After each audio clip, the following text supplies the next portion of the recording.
Happy Sunday nga pala guys. Ito nga pala yung aming breakfast ngayon guys. So ito ay tempura.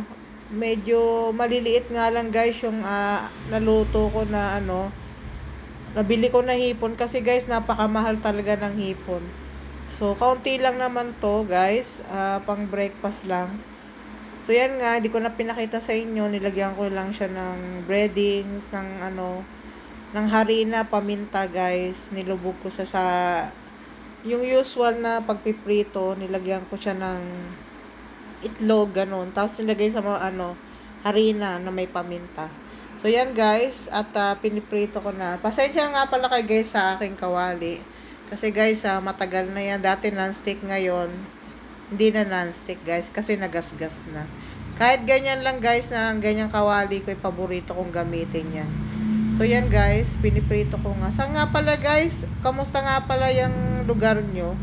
Napakainit ngayon dito sa Bulacan guys. Diyan ba sa inyo gayon din? Sa bagay ganun talaga pagka mahal na araw mainit talaga yung mga panahon na ito. So, ingat-ingat tayo guys, inom tayo ng tubig palagi kasi mainit nga. Tapos yung mga katulad ko na mga nagbe-maintenance, wag natin kakalimutan yung maintenance. At din tayo, huwag tayo masyadong bumabad sa araw hanggang maaari. So, yan nga guys, naluto na.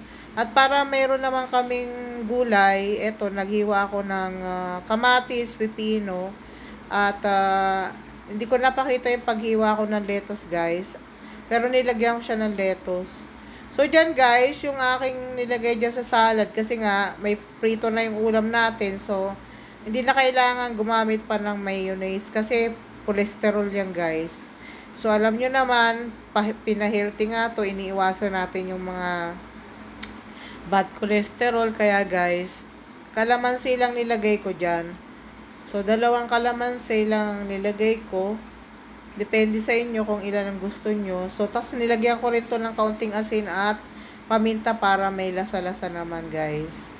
So, yan. Gagawin natin para kung wala tayong gulay, yan na rin talaga yung pinakagulay natin. So, hindi na magano kamahalan yung mga gulay ngayon guys. So, yan. Haluin natin para maano yung yung asin saka yung paminta. So, yung ginawa kong salad ay kaunti lang para maubos din. Kasi dito, guys, po pwedeng i-stock pagka mayroong natira. So, yan. So, ganyan din gagawin nyo, guys, kung may mga prito. Maggawa lang kayo ng salad para may gulay. So, yan.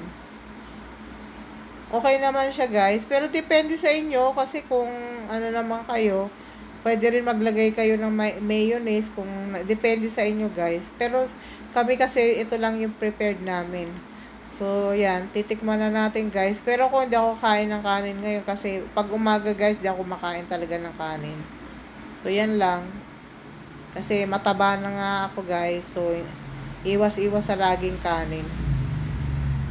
Yung guys, napakasarap. Try nyo rin guys. Tempura tong niluto ko guys hindi ito chicken.